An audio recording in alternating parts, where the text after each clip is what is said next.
amigos, sejam todos muito bem-vindos à nossa casa. Alegria que estamos aqui mais uma vez para conversarmos sobre o Evangelho de Jesus, o Evangelho segundo o Espiritismo, e nele podermos aprofundar todo esse conhecimento, todo esse consolo que a doutrina nos traz. Nós estamos recebendo mais uma vez hoje nosso querido Elias Machado, que vai trazer para nós o tema Bem-aventurados aqueles que têm o coração puro, deixai vir a mim as criancinhas. Tem alguém vindo à nossa casa pela primeira vez? Alguém? Não, todos são de muitas vezes. Vamos então fazer a nossa prece de início, para que possamos nos concentrar.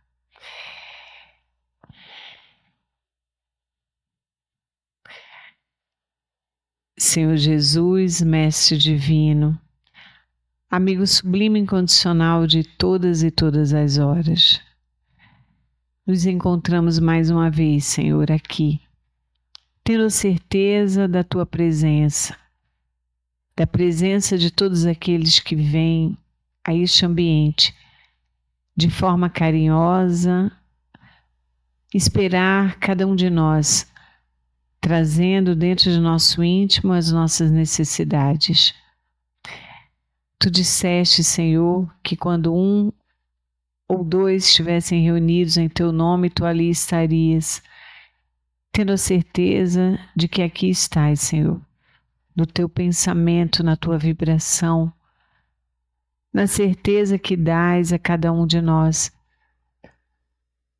do quanto estás caminhando, vivenciando, buscando organizar este planeta tão necessitado de Tuas bem-aventuranças. Assim como temos a certeza, Senhor, que estás a enviar os Teus mensageiros para que o nosso coração se acalme, se fortaleça, se console das nossas lutas, das nossas dificuldades.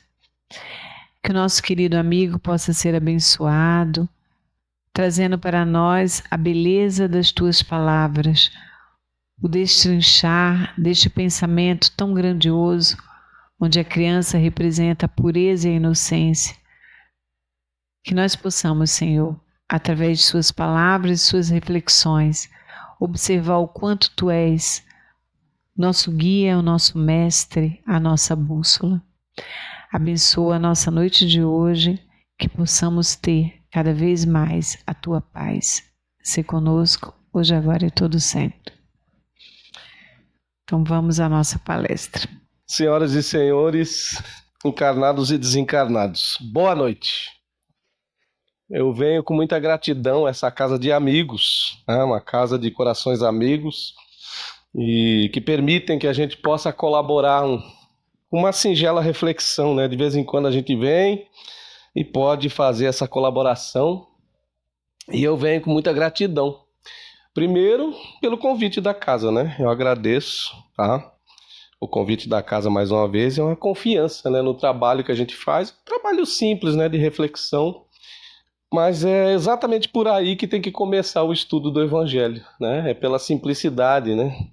E a outra gratidão que eu tenho é de ter chegado até aqui, né? Eu poderia não ter chegado, né, gente? Eu até peço desculpa aqui à direção da casa por ter chegado em cima do laço, mas foram contingências do trabalho, né? Que a gente ainda tem que, né, trabalhar. Eu já me aposentei e continuo trabalhando, porque senão eu não consigo comprar o cuscuz, né? E tem que pagar o cuscuz todo mês, né? Então a gente chegou aí meio em cima do laço, mas eu tenho muita gratidão, gente, porque eu aprendi na minha vida. Eu vou falar rapidamente aqui uma história pessoal. Lá pelos idos de 2009, 2008, eu tive um problema muito sério na minha coluna vertebral. E o neurocirurgião que me tratava, né, muito requisitado, renomado aqui do Norte-Nordeste, eu estava bem cuidado, né, clinicamente falando. ele iria fazer uma cirurgia em mim, marcou a cirurgia, e eu paguei a cirurgia, né? Fiquei pagando a prestação, acho que até hoje eu estou pagando essa cirurgia de tão cara que era. Mas eu não fiz a cirurgia, para a gente resumir a história, eu não fiz. Porque a probabilidade de sucesso não era das melhores, né? A cirurgia era grande porte. E eu resolvi continuar no tratamento convencional. E minha esposa, que também é espírita, graças a Deus, ela foi buscando, procurando e encontrou um centro espírita aqui em Recife, lá no Sítio Novo, Sala de Artes Leonardo da Vinci, onde se atende, faz consulta mediúnica com um médico, o espírito de um médico. Ele atende pelo irmão Jacques. E lá, dependendo da consulta, ele pode encaminhar para uma cirurgia espiritual que ocorre nas quartas-feiras à noite. E eu fui, num sábado, fui levado, é claro, eu não podia caminhar mais, né? O prognóstico para mim não era muito bom, era até de uma cadeira de roda pela frente. Então eu fui e na consulta fui encaminhado para a cirurgia na quarta-feira. Na quarta-feira eu cheguei atrasado, eu fui o último que cheguei. Quando eu cheguei, fecharam as portas, né? Mas como dizem que os últimos serão os primeiros, né? E o médico espiritual chamava pela gravidade, eu fui o segundo a ser chamado. Deitei na maca e dali eu não sei mais nada porque eu adormeci e foi realizada a cirurgia espiritual, tá, gente? Bem, resultado disso é que hoje eu tô aqui. Não fiz a cirurgia material e jogo bola, brinco, nado, corro, pulo, faço tudo que eu quero fazer, né? Claro que com as limitações da idade, né? Que a idade chega e a gente já não pode fazer tudo que pode. Eu já não sou mais aquele craque que dava aula para Neymar, né? Então não sou mais aquele cara. Mas onde eu quero chegar? Na gratidão. Meses depois, eu fui a primeira vez ao trabalho, eu voltei ao trabalho, onde já tinham me oferecido aposentadoria por invalidez e eu não quis. E voltei, mas voltei com muita dificuldade. Minha esposa foi comigo, no braço dela, e eu subi, gente, uma escadaria de 8 degraus. Sabe aqueles degraus antigos de mármore, né? Aqueles degraus longos. Baixinho assim, 8 degraus era baixo, mas eram longos, né? 8 degraus. E eu subi com muita dificuldade aqueles degraus. Estava retornando à atividade. E a cada degrau que eu subia, eu ia me emocionando. Emocionando, as lágrimas já começaram a verter. E quando eu cheguei no último degrau, gente, eu não aguentei. Eu desabei, chorei, me segurei na minha esposa até para não cair, porque me emocionei muito. Mas não foi só de gratidão. Eu chorei também de vergonha. Eu fiquei envergonhado perante Deus naquele momento. Por quê? Porque eu já tinha subido aqueles degraus milhares de vezes. Eu já tinha descido aqueles mesmos degraus milhares de vezes. Em nenhuma delas eu agradeci a Deus pelas pernas que eu tinha. E naquele momento ali eu aprendi a agradecer, né? Então eu entendi o que é gratidão. Porque eu posso dizer para vocês, por outras experiências que eu tenho também, que nós temos mais motivos para agradecer do que para reclamar. E a gente mais reclama do que agradece, né? Começa por um novo dia. A gente abre o olho para um novo dia, todos os dias, né? E mal faz uma oração rápida ali, né? Para quem faz, que não é todo mundo que faz. Mas quem faz, às vezes faz rapidamente, né? Um Pai Nosso que está no céu, e já sai correndo. Vai tomar café, vai fazer café, vai tomar banho, vai fazer barba, vai não sei o quê. Pois é, gente, mas a gente tem que aprender a agradecer mais. Pelas pernas, pelos braços. Ou se a gente só tem um braço, agradeça por esse braço que tem. Se você não está com seus braços, mas tem suas pernas, agradeça. Se você já não tem mais as pernas, agradeça pela cabeça. Agradeça pelos olhos, pela boca, pelo nariz, por tudo que você tem. Porque tem muita gente aí fora vendendo milagre, né? Mas eu vou dizer para vocês, nós já somos um milagre vivo, o milagre da vida e o milagre da justiça de Deus, porque estamos aqui mais uma vez, né? Encarnados numa nova encarnação pela misericórdia dele. E estamos na família que nós precisamos estar. E não tem nada errado onde nós estamos, né? E isso nós precisamos compreender. Nós estamos sendo atendidos exatamente nas nossas necessidades. Só que nós somos pessoas que não têm muita compreensão, um pouco rebeldes, né? A gente se esquece de Deus e também a gente destina no nosso dia pouco tempo para o nosso espírito, para a nossa alma, né? Quando a nossa alma é o que somos. A nossa alma é a nossa consciência, enquanto encarnada, e desencarnada ela é o espírito. Então a gente acaba esquecendo e perdendo o endereço de nós mesmos. E entramos numa vida quase que mecanicamente em busca de objetivos que não acrescentam para a vida eterna, como Jesus já dizia lá no Evangelho. Né? Por que andais tão afatigados? Né? Olhai os lírios no campo, a beleza dos lírios, olhai as aves no céu. Né? Aqueles ensinamentos de Jesus estão ali para que a gente entenda de uma vez por todas. Né? E já estamos nessa maturidade espiritual e moral para começar a entender, e graças a Deus que nós chegamos até aqui, na casa espírita. Porque a doutrina espírita é a única, não tem outra, é a única que nos traz para essa reflexão. É a única que nos mostra que nós podemos definir a nossa vida a partir das nossas ações. Certo? Nós temos um roteiro na nossa mão, que é o Evangelho, para seguir, mas a gente teima. Como a gente é teimoso e não segue, né? É muito difícil a gente amar o próximo, é muito difícil a gente perdoar. Como é difícil a gente ter a coragem de olhar para si mesmo e dizer, poxa, como eu sou orgulhoso. Nós já temos essa coragem de olhar e dizer para nós mesmos isso. Hoje até eu vi um post no Instagram que mostravam a Bíblia e lá no post dizia mais ou menos assim, que a gente tinha que olhar para aquele livro como um espelho. Vê que interessante, né? Isso aí tem uma repercussão filosófica impressionante, né? Porque a gente gosta de olhar para o Evangelho do Cristo, às vezes, e aplicar nos outros.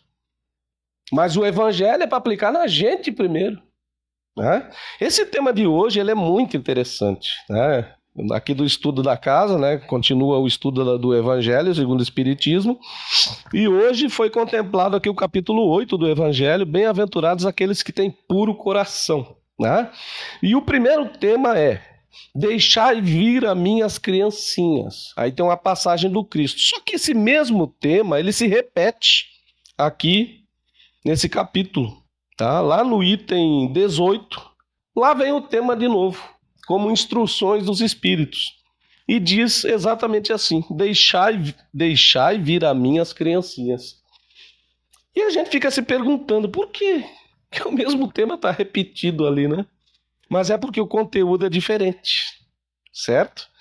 Porque esses temas eles não são justapostos aqui de forma aleatória. Né? Allan Kardec, pedagogo, ele era um intelectual, ele sabia exatamente onde encaixar e ele tinha a colaboração dos seus mentores, né? Espíritos e espíritos superiores que coordenavam os trabalhos, e ele então foi colocando aqui os temas não por acaso. Tá? Existe uma ordem a ser seguida e compreendida por todos nós. Tá? Então vamos ver esse tema aqui, o que diz no Evangelho. O que aconteceu para a gente começar a fazer a nossa reflexão. E eu franqueio a palavra aí para quem quiser falar, viu, gente? Quem quiser dar um testemunho, fica à vontade, viu? Comigo pode falar, não sei se a casa tem algum problema. Não, né? Então pode falar, fica à vontade se você quiser falar alguma coisa, fazer uma pergunta, viu? Não tem problema nenhum. Vamos lá. Na passagem que é de Marcos, São Marcos, né? Capítulo 10, versículos de 13 a 16.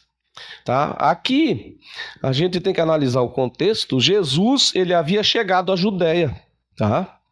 E ele estava ensinando. E ali então, ele sentado, provavelmente em uma praça, um local público, como ele costumava fazer, E ele sentado, então, estava ensinando.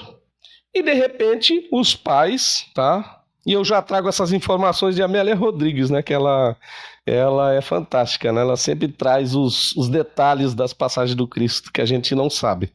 Os pais dessas crianças haviam levado as crianças para que Jesus abençoasse. Eles foram com esse propósito, reuniram seus filhos, né, e foram escutar Jesus e queriam então que aquele profeta, né, que realizava tantos prodígios e que se apresentava como o próprio Messias ali, não que ele falasse, mas pelas atitudes, né, cumprindo as escrituras, então eles queriam aproveitar para levar suas crianças para que ele então abençoasse as crianças. E o que aconteceu? Vamos ver a passagem primeiro. Vamos lá. Apresentaram-lhe, então, criancinhas, a fim de que ele as tocasse. E como seus discípulos afastassem com palavras rudes aqueles que as apresentavam, Jesus, vendo isso, zangou-se e lhes disse: Deixai vir a mim as criancinhas, e não as impeçais, porque o reino dos céus é para aqueles que se lhes assemelham. Eu vos digo em verdade, todo aquele que não receber o reino de Deus como uma criança, nele não entrará. E as tendo abraçado, as abençoou, impondo-lhes as mãos. Então veja, parece uma passagem despretensiosa da história do Cristo, né? Parece uma passagem ali, que eram as crianças que queriam chegar a Jesus, os discípulos não deixavam, e de repente o próprio Jesus solicitou que liberasse as crianças e deixassem ir até ele. Mas existe muita significação, porque as passagens do Cristo, por mais simples que possam parecer, elas encerram muito conteúdo. Tá? E no estudo do Evangelho, como um espírita, nós temos que estudar o Evangelho com os postulados espíritas em mãos. Né? O que significa isso? A água da mesa eu tomo no final, viu, Silvio? Que ela está sendo magnetizada, viu? Essa aqui é para o final. Então, nós temos que estudar o Evangelho, e isso é uma orientação do próprio Allan Kardec lá nos Objetivos da Obra, na introdução do Evangelho, que é bom a gente ler. Você estudar com os postulados em mão é você estudar já com a premissa de que você é um espírito imortal. Você não está lendo aquilo ali como um ser de uma vida meramente material. Você é um espírito imortal, tá? Que uma alma que está encarnada, um espírito que tem pré-existência e pós-existência terá. Então, é um primeiro pressuposto. Segundo pressuposto é você entender o que significa, mesmo que de forma rudimentar, o que significa a lei de causa e efeito, né? Lei do livre-arbítrio. Você tem que entender a justiça da reencarnação, o que é isso, né? Você tem que saber a diferença entre reencarnação e encarnação, né? Que são coisas diferentes, parece a mesma coisa, mas não é, né? E você está de posse já desses conceitos, desse conhecimento, mesmo, como eu disse, de forma rudimentar, para que você leia o Evangelho de Jesus com este olhar espírita. Porque para ler o Evangelho do Cristo, você pode ler ao pé da letra. Ao pé da letra você não vai conseguir entender muita coisa, só vai entender que as crianças queriam chegar, e Jesus falou ali sobre o reino dos céus e tal, e pronto, parou, acabou, segue em frente, e não é assim. Nessa passagem, então, aqui, nós temos alguns personagens, né? Nós temos os discípulos que servem como um obstáculo, né? Nós temos os pais que estavam levando as crianças, né? Já partindo do pressuposto que os pais acreditavam no que Jesus pregava, né? Então, esses pais já estavam convencidos do que Jesus pregava e foram escutar. E além de escutar, levaram seus filhos, né? Bem, normalmente os pais não levam os filhos para algo que seja negativo, né? Os pais geralmente encaminham os filhos para algo bom, tá? Mas ali, naquele momento, haviam obstáculos, que eram os discípulos. E os discípulos, é bom que se diga, e é bom a gente lembrar, Tá? Os discípulos do Cristo, a gente fica se perguntando às vezes, né, porque a gente estuda o Evangelho e vê a vida dos discípulos, de Pedro, né, vê a vida de João, vê a vida de Tomé, né, e outros discípulos assim, né, os que são mais lembrados, na verdade, é o próprio Pedro, né, porque negou Jesus 3 vezes. Tomé, porque sempre tinha uma pergunta a mais para fazer, não acreditava às vezes, né? Ele era desconfiado. O Judas Iscariote, a gente só lembra pelo ato infeliz que ele cometeu. Na verdade foram 2, né? Primeiro ele traiu Jesus e depois ele, né, praticou a automorte, como está escrito lá no Evangelho. E a gente vai pensando, né? Tem Maria de Magdala, que era uma discípula também, mas havia sido cortesã, uma prostituta, né? E tantos outros personagens. A gente tem Zaqueu. Zaqueu era um ladrão, era um corrupto, né? Ainda bem que isso só tinha naquela época, né, Silvio? Até hoje em dia a gente já está na humanidade evoluída, né? Claro, principalmente aqui no Brasil, né? Tá? Mas tinha naquela época o tal do corrupto, que eram aqueles que metiam a mão no dinheiro público. Zaqueu era coletor de impostos e colocava 1 para o rei e 2 para o bolso dele. Era mais ou menos assim. E eles eram discípulos de Jesus, entre tantos outros. E a gente fica se perguntando, mas por quê? Ora, a gente lê o livro A Caminho da Luz e descobre que para Jesus vir até aqui, né, foi necessária uma preparação de mais de 1000 anos. E como é que vem esses discípulos e fazem essas coisas, né? Será que Jesus não planejou direito, né? Claro que não, né, gente? Porque o Espiritismo, ele permite as compreensões, né? O que o Espiritismo traz por bandeira?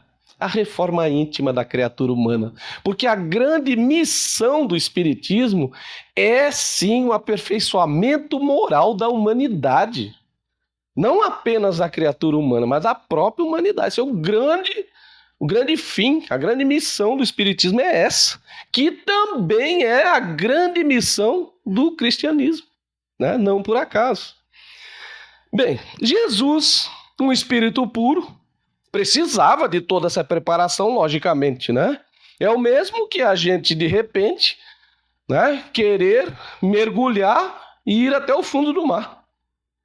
Né? Imagina a pressão que você vai sofrer. Né? Você vai chegar num determinado limite e não vai conseguir descer. Porque se você descer, você vai virar um pastel. Aquele peso de água em cima de você vai achatar você e você vai morrer. Então, é mais ou menos isso. É uma metáfora boa, porque Jesus precisou fazer isso. Ele precisou descer lá do alto grau de um espírito puro para o fundo do mar. Só que nós estamos falando de vibração espiritual. Nós, que às vezes somos tão orgulhosos aqui na Terra, né? A gente é tão cheio de orgulho, nós estamos no 2º degrau dos mundos habitados. Né? Antes da gente só tem um, mundo primitivo, que é o primeiro. Nós só estamos no 2º degrau. Né? E ainda, nós encarnamos aqui por imposição. Nós não escolhemos encarnar. Tá lá no mundo espiritual, na reticidade, eu quero encarnar. Eu vou encarnar, vou passar uns 20 anos lá. Não. É imposição, está aqui no Livro dos Espíritos. Questão 132, pode ler. Deus impõe a encarnação ainda. Por quê? Porque nós não temos maturidade espiritual ainda para decidir isso. Então é imposto. Todos nós estamos exatamente no mesmo barco. Né? Hoje, né, desempenhando funções diferentes, existências com particularidades que são necessárias para cada um de nós. Né? Bem, mas Jesus, então, em toda essa preparação veio e com certeza ele planejou cada um daqueles discípulos. Só que Jesus não poderia ter trazido discípulos perfeitos, espíritos já de alta envergadura? Né? Poderia, não poderia? Não. Jesus precisava de discípulos imperfeitos. Porque ele veio para demonstrar na matéria a sua filosofia. E como que ele iria apresentar a sua filosofia ao mundo cercado de homens perfeitos, que fazem tudo certinho? Então ele precisava também, tá? E nesse momento ele dizia, né? Para que a glória de Deus se manifeste nele, nela. Ele falava isso. Mas ele estava querendo dizer, para que cada um deles possa também se transformar. Então os discípulos, e eu coloco Pedro aqui como mais emblemático, tá? Eles se transformaram ao longo do evangelho. Todos eles, tá? A doutrina espírita é a única que traz informações sobre Judas, tá? Se você tiver interesse, você vai encontrar na literatura espírita a história de Judas, tá? Mas aqueles discípulos que permaneceram aqui na tarefa terrena, eles tiveram que passar por aprendizados, tá? Pedro mesmo, ele conviveu com Jesus 3 anos. Imagina você, se coloque na situação de Pedro. Você passar 3 anos com Jesus. Quem aqui gostaria disso? Todo mundo queria, né? Pois é. Eu queria, nem que eu fosse uma barata lá perto dele, mas eu queria. Todo mundo queria. Pedro passou 3 anos. Só que não foi o suficiente para aquele homem se transformar enquanto ele estava na matéria. Então ele, no momento crucial do testemunho, ele da boca para fora falava o tempo todo, Senhor, eu defendo, não, o Senhor não vai morrer, eu estarei com o Senhor em todos os momentos. Na primeira oportunidade ele pulou fora. Não cortou a orelha do soldado, aquela coisa toda, mas vejam, ele precisou passar por isso. Havia essa necessidade. Tudo que aconteceu ali no Evangelho tinha que ser exatamente daquele jeito. Porque hoje a gente pode se espelhar em Pedro. Né? Quando a gente fala de fé, de crença, que a gente acredita, eu sou espírita. Será que realmente eu sou? Ou só sou da boca para fora? Mas na hora do testemunho, eu nego. Né? E outra pergunta que a gente se faz, eu nego Jesus na minha vida? Será que eu já neguei? Eu posso falar por mim. De mim eu posso fazer fofoca, né? Eu já neguei Jesus muitas vezes, nessa mesma existência. Muitas vezes. Eu já fui um espírita da boca para fora. Eu era um espírita lá na década de 90, que chegou em Recife, maravilhado com essa cidade belíssima. Eu era um espírita que sentava lá na Rua da Roda e me enchia de cachaça numa sexta-feira. Colocava aquela grade do lado ali, enchia uma grade, depois enchia a outra. E ainda me assanhava para as moças que passavam, né? Mas eu era solteiro, viu, gente? Tá? Naquela época eu era solteiro. Então, mesmo assim, estava errado, né? E eu perdia tempos e tempos. E quando alguém perguntava para mim, mas tu não é espírita? Eu sou. Mas por que tu bebe desse jeito e tal? A tua religião permite? Não, o espiritismo não proíbe nada. O que importa é a minha psicosfera. Né? Importa a forma como eu estou vibrando. Já em 1990 eu já tinha essa resposta. Né? Ora, eu estava vibrando, era na vibração umbralina, né? Com certeza. Né, gente? Porque às vezes eu aumentava ali a estada ali e ia pro sábado lá dentro, bebendo, né? E perdia tempo, perdia oportunidade, gastava dinheiro, gastava minha saúde, estava negando. E nas vidas pregressas? Eu não preciso fazer regressão à vida passada, porque eu já sei quem eu era na outra vida. Eu já sei, na outra existência. Então não preciso, né? Então eu tenho que me perguntar. Eu continuo assim. Nós somos visitados por Deus todos os dias, toda hora. Nós temos momentos que Deus nos convida. Ele nos convida. E convida por amor. Agora mesmo aqui, quem chegou até aqui está sendo convidado por amor.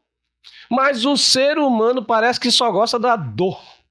A gente tem que sofrer para aprender. E comigo foi assim. Eu precisei sofrer para aprender. Né? Os discípulos, então, estão ali no Evangelho com as suas histórias, e todos eles foram mortos ali, com exceção de João, como homens imperfeitos. E Jesus precisava trazer aqueles discípulos dessa forma. Tá?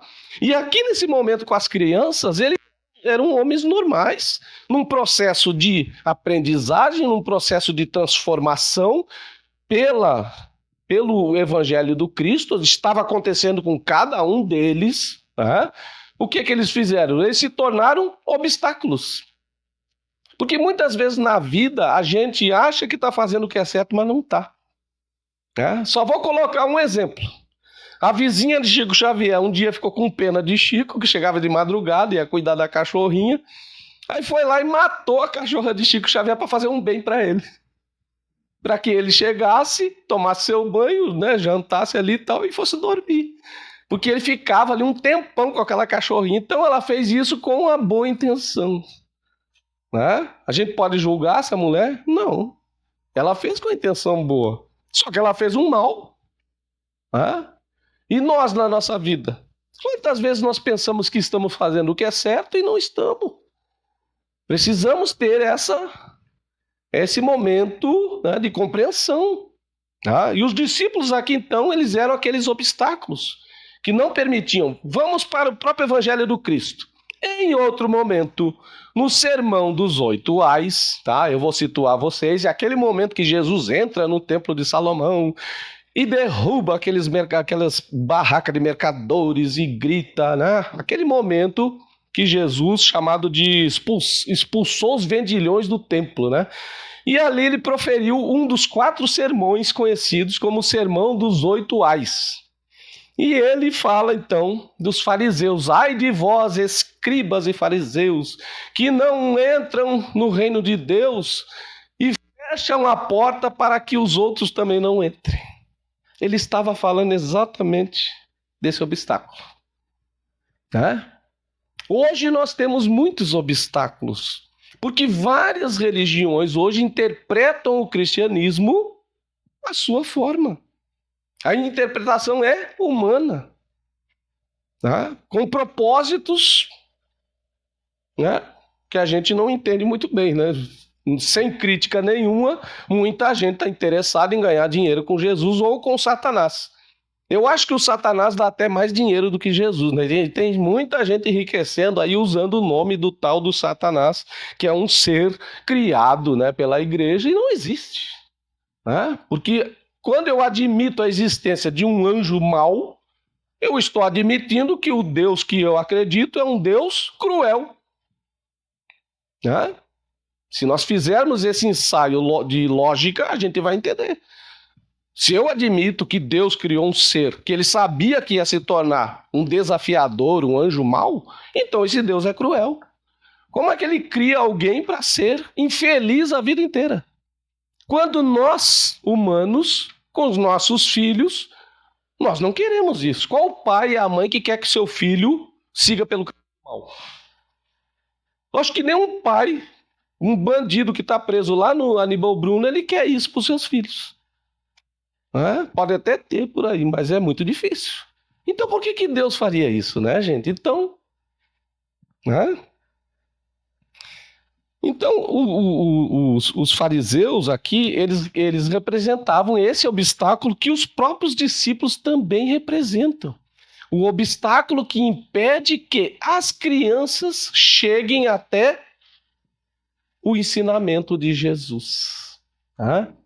Quando a gente está estudando isso aqui, a gente tem que fazer esse exercício de trazer para a nossa vida, para a nossa vivência.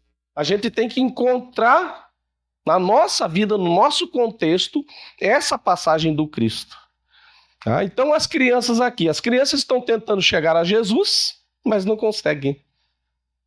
E Jesus aqui, eles colocam que Jesus se enfureceu, né? Ficou com raiva. Logicamente que isso não é verdade, né? Isso é uma interpretação que foi dada ali do texto. Talvez Jesus tenha feito uma observação mais enérgica, mas Jesus ficar com raiva, a gente está falando de um espírito puro, que chegou no mais alto grau. Como que a gente pode conceber que um espírito puro possa ter um acesso de raiva? Acesso de raiva quem tem sou eu, um ser umbralino. Né? No trânsito do Recife é muito comum a gente ter esses acessos, né? Mas eu já encontrei um instrumento, viu, gente? Eu começo a rezar um Pai Nosso, uma Ave Maria, né? Eu coloco numa rádio lá evangélica ou católica e fico escutando, porque não é fácil, tá? A nossa transformação é constante e a gente tem que estar orando e vigiando. Mas aqui, então, essas crianças representam exatamente quem? Porque aqui nesse texto, no comentário dos Espíritos, eles falam da infância. Mas no outro texto que também fala das crianças intelectuais. né?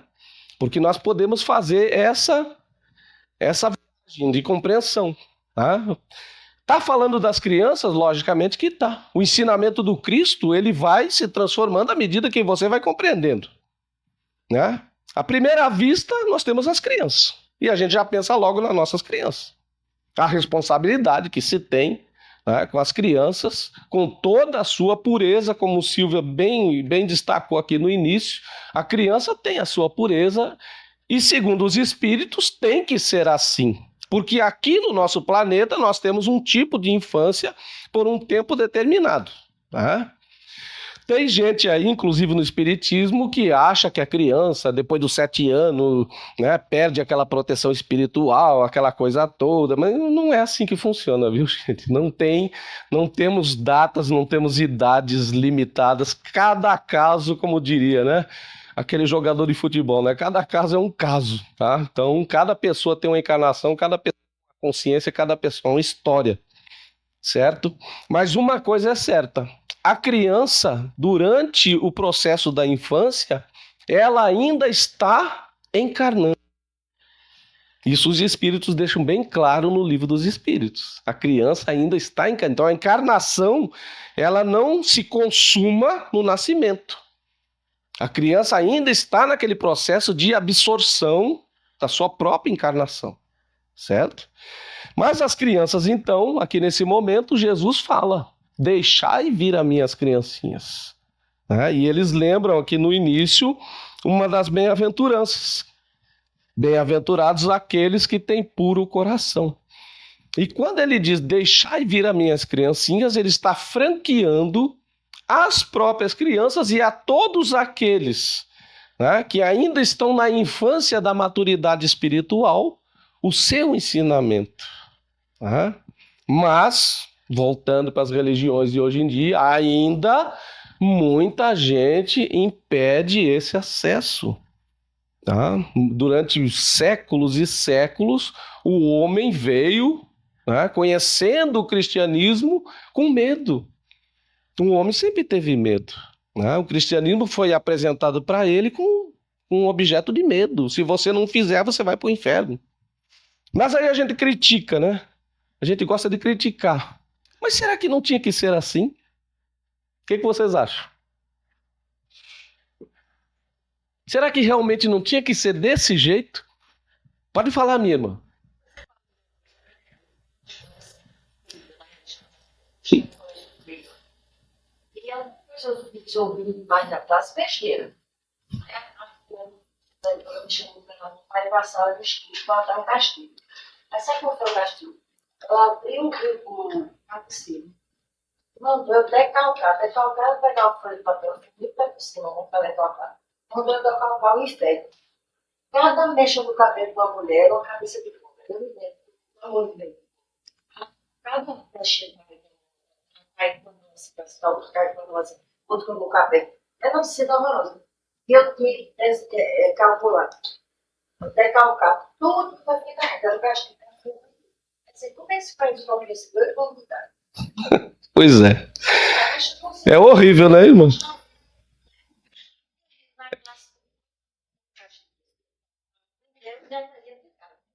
É horrível. Então são os verdadeiros obstáculos. Porque ela se desenvolveu, seguiu sua vida em frente. Tudo bom, querido? Seguiu sua vida em frente, mas ficou com essa memória. E quanto dano essa memória já não causou? Graças a Deus ela está aqui no Espiritismo que esclarece. Mas se ela não estivesse? Né? Quantas pessoas por aí passaram por situações diferentes ou piores, né? E o dano que é causado nessas pessoas? Né? E a gente está falando de infância espiritual. A gente está falando também não somente de criança, mas de adultos. Adultos que ainda não têm essa compreensão. Mas eu pergunto, será que isso não tinha que ser exatamente assim? Porque a gente também tem várias histórias de dos protestantes, outras igrejas, outras religiões cristãs. Mas será que realmente não tem que ser assim? Para aquele grupo de pessoas, para aquele momento histórico? E eu posso dizer para vocês que provavelmente tinha que ser assim. Por quê? As revelações de Deus, elas vêm exatamente no momento certo. A terceira revelação, que é o Espiritismo, só chegou para a gente quando o homem brigou com Deus e disse que Deus não existe. A luz da vida do homem é o conhecimento. Veio o iluminismo, todo aquele monte de pensadores, falando sobre isso. Aí Deus vai lá e manda, agora é a hora. Vou mandar o Espiritismo. E mandou o Espiritismo para a gente, que é a restauração do Evangelho do Cristo, na sua forma primeira. Eu não vou dizer primitiva, eu vou dizer a forma primeira, a forma lá do início. O Espiritismo está fazendo isso, porque aqui no Espiritismo a gente não apresenta um diabo, que se você não tem um problema, o problema é o diabo que causa na sua vida. Aqui a gente diz para a pessoa, ó, quem causa o problema na sua vida, tá? 99% dos seus problemas é você mesmo. E 99% dos seus problemas você mesmo pode resolver. Aí muita gente vai embora daqui porque esse povo é doido. Ainda diz que fala com o espírito. Né? E a gente tem as vozes do outro lado da vida que nos apresentam o mundo espiritual. Lá atrás a gente não tinha acesso a isso, mas hoje a gente já tem. A gente já sabe para onde vai, a gente já tem uma noção de para onde vai. A gente já tem uma noção de vibração. Se eu estou aqui, passo toda a minha vida vibrando, ainda lá naquele momento que eu disse, de tomar cachaça lá no centro da cidade, no momento do meu desencarne, eu, quando desencarnar, estarei vibrando na frequência de espíritos que estão naquela mesma frequência de lá. Eu não vou me tornar nem um satanás, nem um anjo, de repente. Vou continuar sendo exatamente a mesma pessoa, despojada do aparelho físico. Então essa infância que se fala aqui, essas crianças que Jesus diz que podem chegar a ele, são as crianças na sua pureza? Claro que são. Mas também são as crianças espirituais. E olha, gente, a infância espiritual, ela é muito presente ainda. E como é? E em todas as classes. Ali no judiciário onde a gente trabalha, eu conheço um monte de gente que está na infância espiritual, praticando as maiores bobagens, coisas que a gente diz assim, infantis. A gente vê juízes prolatando sentenças que a gente para senta, eu vou sentar. Para ler de novo, não é possível. Atitudes, ações, atos. Aqui no nosso país, você não precisa fazer muito esforço para ver grandes autoridades públicas agindo das piores formas possíveis. Estão ainda numa infância. Mas os espíritos, na questão 875 dos livros dos espíritos, para vocês não ficarem sem esperança, mantenham a esperança, eles nos conclamam a olharmos, quando a gente achar que o mundo está perdido, que não tem mais jeito, eles dizem, olha para o todo. Olhai para o todo e você verá que o mundo está evoluindo. Quando você pensa que o mundo está perdido, é que o mundo está evoluindo. Às vezes, olha as palavras dele, não são minhas. Às vezes é necessário que o mal atinja um determinado limite para que haja necessidade da reforma e da transformação. Para que o bem se sinta incomodado, digamos assim, e ocorram as transformações. Então não perca suas esperanças, continue orando, acreditando na justiça de Deus, porque as coisas estão como tem que ser. Mas isso não quer dizer que eu não deva também tomar a minha iniciativa. Isso não quer dizer que eu devo concordar com o que eu vejo de errado, não. Nós temos que manter a nossa dignidade de cristãos e não transigir com o mal. Por isso aí a gente lembra a mensagem do Cristo, lá no finalzinho, no Getsemane. Ele entrava para orar, quando voltava, estava lá os espíritos dormindo. Se fosse um tal de Elias Machado, estava roncando, deitado já na relva, Mas os espíritos estavam dormindo. E ele diz, orai e vigiai, para que não entre em tentação. Somos nós dormindo. A gente escuta Jesus falando. Há quanto tempo que a gente escuta Jesus, gente? Se eu perguntar aqui, uma por uma das pessoas aqui, uma passagem do Evangelho, todo mundo sabe. Evangelho não se ensina. Evangelho a gente estuda. Evangelho a gente reflete sobre ele. Evangelho a gente aplica na nossa vida. Porque a gente já passou da fase de aprender o Evangelho.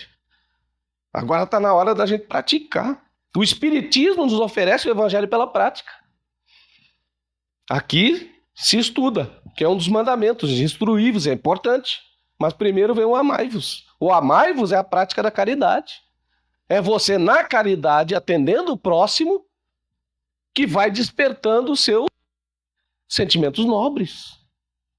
Né? Por exemplo, vou dar só um exemplo. Experimenta pegar um prato de comida um dia e dar para um cara daqueles que está na rua ali sentado, cheio de crack. Dá um prato de comida para aquela criatura para você ver a felicidade dele. Né? Porque nós ainda estamos na fase de passar para uma criatura dessa e olhar, tá pedindo dinheiro. Um vagabundo, quer um lanche, né? A gente pensa, né? Crack, tu tem dinheiro, né? E a gente passa direto. Agora chegou o momento da gente não passar mais direto, gente. A mensagem do Cristo, o mandamento do Cristo é amar os vossos inimigos. É a hora também da gente fazer o bem para o mal. Porque ele diz, se fizeres o bem apenas para os bons, não estáis fazendo muita coisa, porque isso os maus também fazem. Os maus fazem para aqueles que eles acham bons. Né? Se você pegar o pior bandido lá do Aníbal Bruno, você vai ver que tem pessoas que ele ama. Quer o bem, faz o bem para aquelas pessoas. Então, nós temos que fazer para os bons, sim. Mas a oportunidade de fazer para o mal, faça. Faça. Bandido bom não é bandido morto. Bandido bom é o bandido participando ainda da sua encarnação.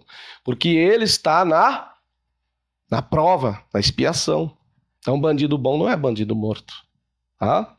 Mas aqui, então, Jesus se refere à necessidade de que a criatura humana possua as virtudes que uma criança possui. Aqui ele está nos falando, olha, você tem que desenvolver determinadas virtudes. Porque enquanto você não desenvolver as virtudes, só se desenvolve pelo trabalho no bem.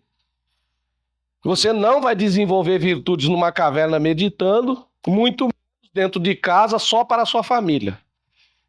Tá? Você desenvolve a virtude no trabalho no bem. As casas espíritas têm infinidade de tarefas. Toda casa espírita tem tarefas. Tá? As igrejas católicas também. As igrejas evangélicas também têm. Os evangélicos fazem um trabalho fantástico na área de recuperação de drogados, essa coisa toda. Né? Eles fazem isso aí, um trabalho fantástico, que a gente tem que admirar. A igreja católica é a religião que mais pratica caridade em âmbito mundial. Outro dia eu estava lendo um estudo sobre isso, é para a gente ficar impressionado, que a gente acha, poxa, não faz nada. Faz.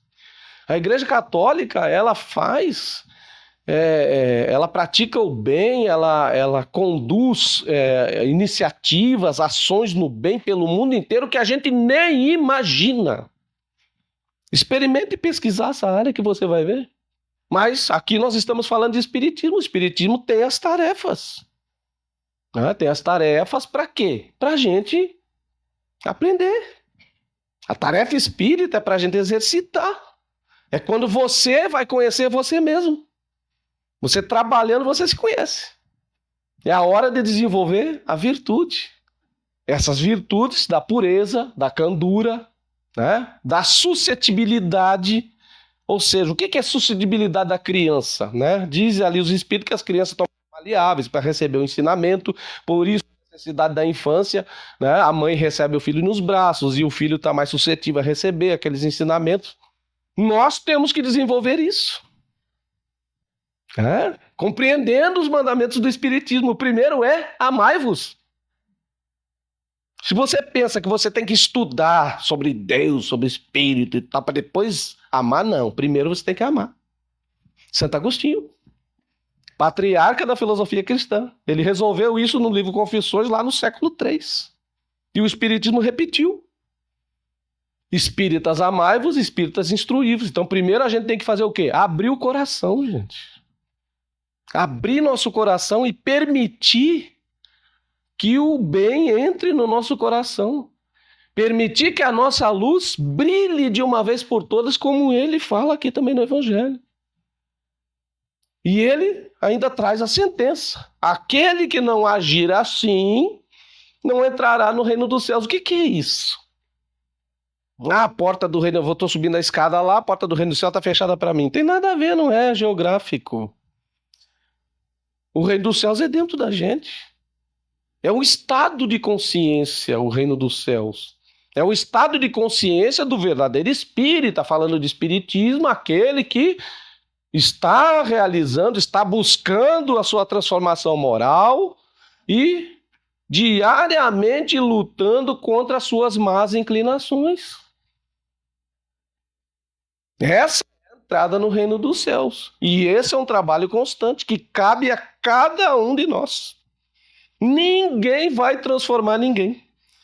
A gente lembra quando eu falo isso, olha o horário aí, Silvia. Quando eu falo isso, tá no horário ainda? Tá, né? Até às 20, né? Tá. Eu lembro isso daqueles casais de namorados, né? Que um deles ali, normalmente é a moça, né? Que ela conhece um rapaz, o rapaz é meio da pá virada, né? Bebe, fuma maconha, aquela coisa toda, e a moça fica naquela esperança que ela vai mudar aquele rapaz. Né? E na maioria das vezes não muda. Porque ninguém muda ninguém, gente. Pode tirar isso da sua cabeça. Ninguém vai mudar ninguém. Até porque a cruz, o próprio Jesus declarou: vinde a mim, mas pegue sua cruz e me siga. Ele poderia ter dito, como prometem aí fora, né, nas outras religiões, né? Promete aí que Jesus vai pegar a cruz da gente e a gente não precisa fazer mais nada, né? Basta levantar a mão, dizer que acredita e está tudo resolvido, e não é assim que funciona. A cruz é a minha história, os meus defeitos, as minhas imperfeições. Aproveitar melhor a minha encarnação nova que Deus me deu. Parar de protelar. Tem espírita dizendo que, eu escuto isso, né? Volta e meia eu escuto, eu acho que é para eu escutar mesmo. Pessoas dizendo, tipo assim, né? Eu sou um pau que nasceu torto e vai morrer torto. Eu vou resolver certas coisas minhas na próxima encarnação. Vocês já ouviram alguém falando isso? Eu escuto isso direto. Eu sou aqui só na próxima encarnação. Que próxima encarnação, gente? Quem é que sabe aqui se daqui a 5 minutos vai estar vivo? Eu não sei. Eu posso sofrer um piripaque aqui de repente, né? Vai ser um piripaque até bom, né? Pregando o evangelho, né? Vai ser ótimo. Mas eu posso sofrer, posso pegar o carro ali, não sair do carro, ficar lá sentado, estaqueado. Não sei. A gente não sabe nada da nossa vida futura. E como é que eu vou dizer que eu vou ter outra encarnação? Aí alguém vai rebater, não, mas no Espiritismo não ensina a reencarnação? Sim, certo. Mas quem decide a justiça da reencarnação é Deus. Tem espíritos que passam séculos para receber uma nova oportunidade. Do outro lado da vida, para quem não tem contato com os espíritos, do outro lado da vida tá assim, ó, de espírito pedindo para vir para cá. Aqueles que às vezes cometeram suicídio estão pedindo uma nova oportunidade. Só que a gente que está aqui encarnado já está na oportunidade. Então nós temos que aproveitar, gente. Se Jesus está falando que temos que ter qualidades atribuídas às crianças, então significa que eu preciso fazer isso. Porque se eu não fizer, eu vou continuar na minha roda do ciclo vicioso. Certo? Quantas encarnações cada um de nós já teve? Vocês já pararam para pensar nisso? Deixa eu piorar a pergunta. Vocês já se perguntaram por que a gente está aqui nesse mundo de provas e expiações ainda? Vamos voltar para o início que eu comecei a falar aqui. Nosso mundo habitado está no segundo degrau. Segundo degrau. E eu disse, a encarnação para nós é Deus que impõe, é chicote. O que eu estou fazendo aqui ainda? Faz 2000 anos que Jesus trouxe o evangelho. Então nós estamos ainda no mundo de provas e expiações e a hora urge. A hora é chegada. Por isso que eles falam isso. Os tempos são chegados. Tempo da nossa transformação moral. Esse tempo já está passando. A gente vai perder o trem mais uma vez. É a hora de nos transformarmos, gente. E que transformação é essa? É íntima. É mudar aqui dentro. Eu posso me transformar de hoje para amanhã num anjo? Dificilmente. Criatura umbralina como eu, muito difícil. Tem alguém que pode fazer isso? Pode até ter. Mas a maioria não pode, não consegue. A natureza não dá saltos. Precisamos passar pelas etapas. Ok? Só que, livro Céu e Inferno, para quem gosta de estudar, sabe que lá tem um capítulo que fala do Código Penal da Vida Futura. Nesse Código Penal da Vida Futura, tem uma continha da escola da tia Carochinha, bem simples para a gente entender. A continha diz assim, ó. Lá fala das imperfeições que são proporcionais aos sofrimentos. Aí o Espírito chega e diz assim, ó, olha, se você tiver 10 imperfeições, você terá 10 sofrimentos associados a elas. Mas se você tiver somente 5 imperfeições, você terá 5 sofrimentos associados a ela. Ora, para que coisa mais simples de entender? Quem pode mudar isso? Eu. Eu posso mudar isso. A minha existência hoje está sofrida, certo? A gente passa pelas aflições. Jesus já disse. No mundo de provas e expiações, deixa eu completar com o Espiritismo que Jesus disse. No mundo de provas e expiações, não espere vida de flores. Nesse mundo de provas e expiações, você passará necessariamente por aflições. Foi isso que ele disse, quando ele disse: no mundo tereis aflições. Nos mostrando mais uma vez que as aflições, as dificuldades, as vicissitudes, os obstáculos são necessários para a nossa caminhada. E nós estamos aqui para superá-los. Nós estamos aqui para suportá-los. E quando ele, o Senhor da justiça da reencarnação, quando ele nos dá essa oportunidade, ele nos dá todas as ferramentas para a gente passar todos esses obstáculos. Não precisa se desesperar. Tudo na vida passa. Por isso o Espiritismo prega tanto a resignação, a resiliência. A resignação, que é compreensão, aceitação, compreensão, mas não significa acomodação. E a resiliência é aquele percentual a mais que cada um de nós sempre tem para resistir, para continuar resistindo e continuar em frente. Não ficar parado na beira do caminho reclamando, porque isso aí a gente já fez um monte de vezes. Se não fez nessa existência, fez nas outras. Por isso que a gente está aqui de volta. E graças a Deus que estamos aqui de volta. Né? Então, meus irmãos e minhas irmãs, observem essa lição. É muito clara. Né? Os obstáculos, que aqui são os discípulos, vão existir. Quando você quiser entrar no caminho do bem de vez, amigo seu não vai falar mais com você. Às vezes a própria família, você vai receber crítica.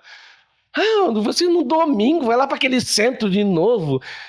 Você tá ficando fanático. Né? São os obstáculos. Vai ter gente que vai criticar, vai ter gente que vai lhe desafiar.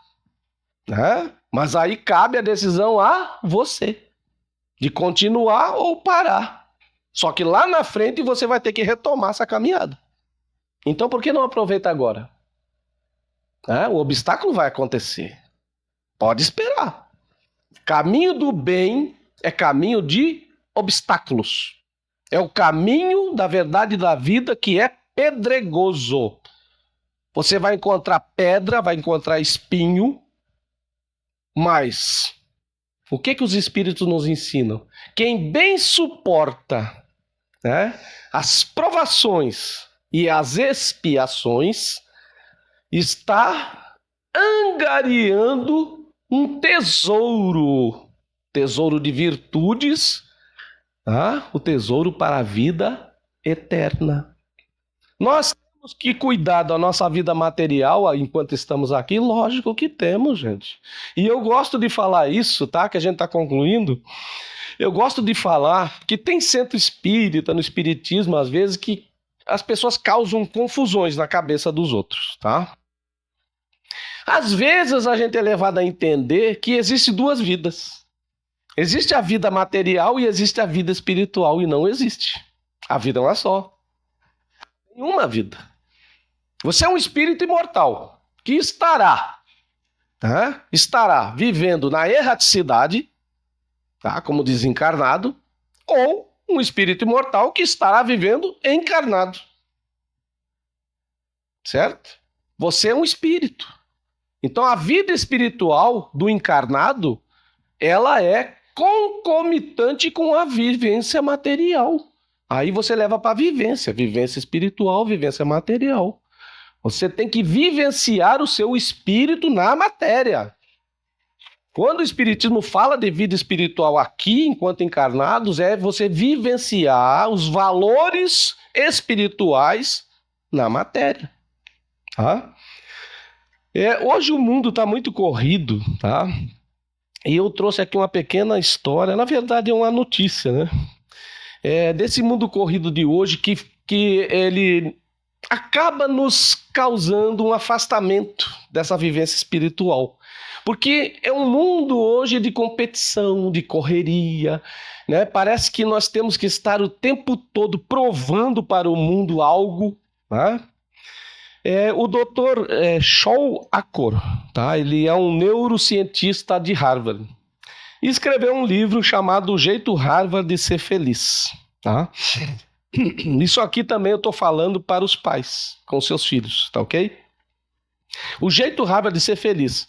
E ele tira uma conclusão, tá? Numa das primeiras conclusões que ele tirou, num trabalho que ele fez durante quase 20 anos, com mais de 12 mil alunos de Harvard. Tá?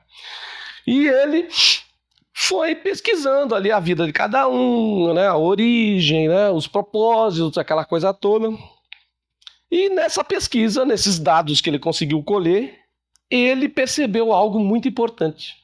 Ele chegou à conclusão que desses 12 mil alunos de Harvard, a maioria, mais de 90% desses alunos eram infelizes. E ele entendeu, porque era a cobrança. Tinha aluno que ele até usa um texto ali um pouco jocoso, né, engraçado, que ele diz que tem aluno que parece que nasceu, já era um bebê já destinado a Harvard, né? Mas a família criou aquele bebê desse jeito. Mas a conclusão que ele chegou foi do desempenho deles dentro de Harvard. E ele ficou impressionado, mas como assim? Estão na melhor universidade do país, uma das melhores universidades do mundo, talvez a melhor. Atingiu, chegou e é infeliz. E a maioria com dificuldades no desempenho acadêmico, com notas baixas, aquela coisa, dificuldade. Só que ele percebeu um pequeno grupo de alunos que eram os bem-sucedidos, os impressionantemente bem-sucedidos. E nesse grupo de quase 5%, 4%, ele percebeu que eles tinham uma atitude diferente em relação a Harvard. Enquanto os outros estavam ali na busca de um sonho, na busca da felicidade, aqueles 4%, eles eram gratos porque estavam em Harvard desde o início. Então eles não tinham aquela pressão na sua mente. Por que eu digo isso para os pais?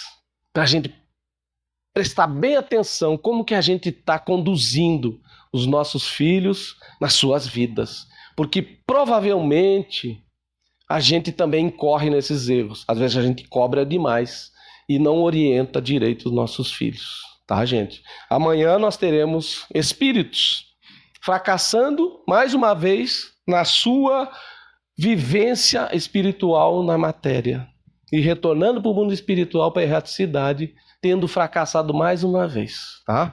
Espiritismo nós precisamos refletir, estudar e aplicar. aplicar da melhor forma possível os ensinamentos do Cristo, porque eles são cada vez mais atuais para a nossa vida e de todos aqueles que nos cercam.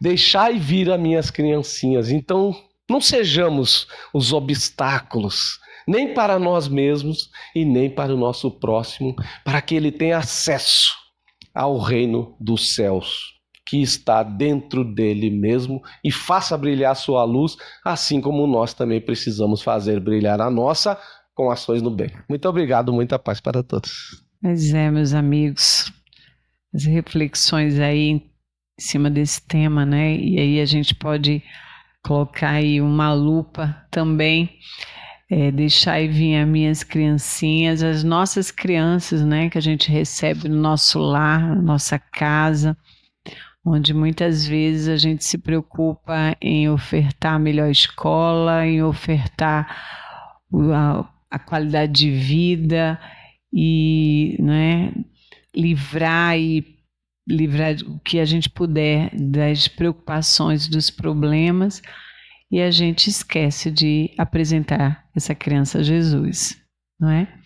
Então, esses jovens, né, que você citou aí, que existe um estudo também bem interessante, falando de que foi observado o que fazia a diferença de jovens que se tornavam bem-sucedidos, né, num futuro, longe de drogas ou de uma vida, né, de viciações. Aí, dentro do que pôde observar, não era nada relacionado à classe social, nem escolaridade, nada.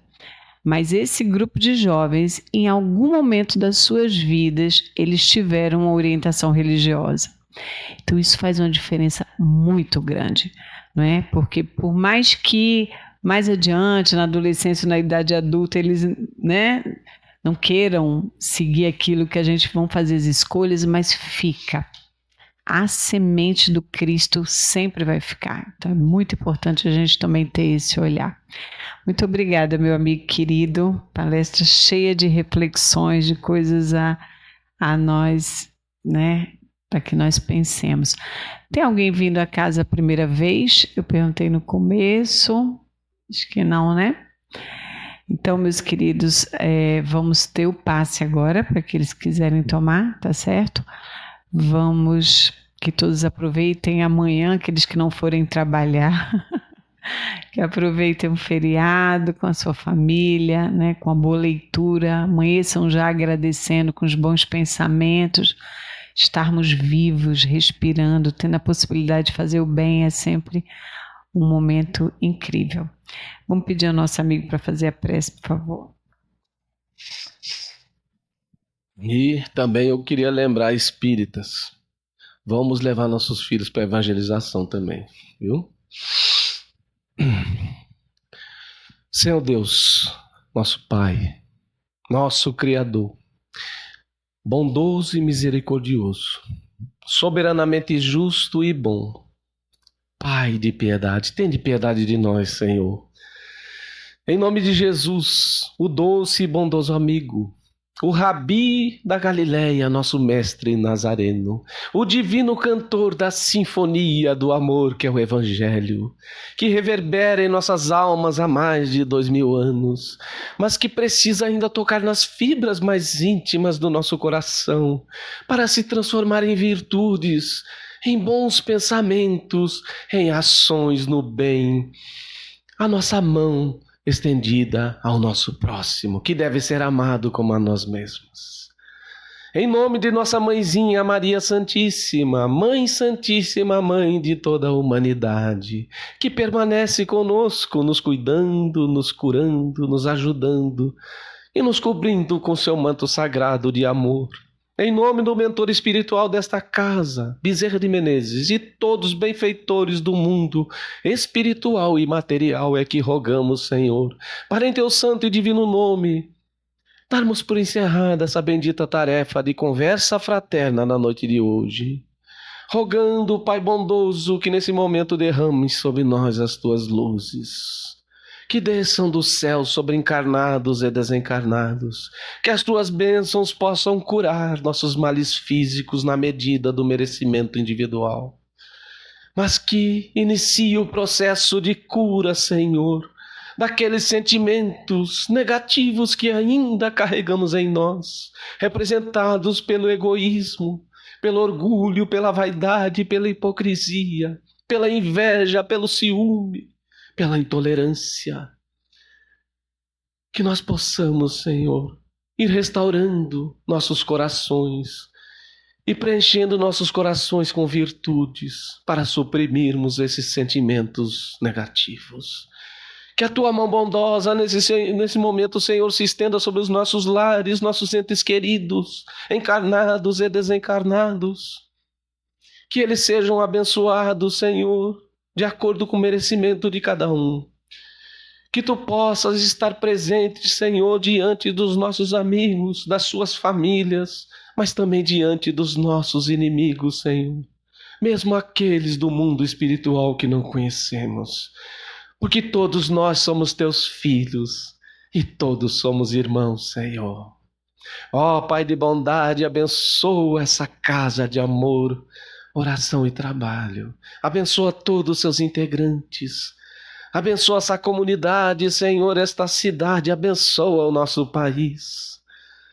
Restaura as vidas, os corações sofridos, Senhor, nesta cidade, nas ruas, nos viadutos. Que a tua presença se faça nos abrigos, nos hospitais. Que a tua presença se faça nos orfanatos, em todos os lares, Senhor. Restaurando vidas e levando a esperança aos corações que estão em destempero, Senhor. Mas que tu possas, porque tu és como o sol que banha o campo florido e banha o pântano, que tu possas estar diante dos corações duros também, Senhor, nas prisões, nos bares, nos prostíbulos, em todos os lugares, Senhor, despertando consciências para que todos nós possamos voltar para o caminho da verdade e da vida que nos levará ao teu colo, Senhor, de onde saímos um dia e para onde precisamos voltar. Assim te glorificamos e te louvamos. Glória a ti nas alturas, Senhor, e paz na terra a todos os homens e mulheres de boa vontade. Que Jesus esteja conosco, mas que nós estejamos com Jesus. Que assim seja. Muita paz para todos.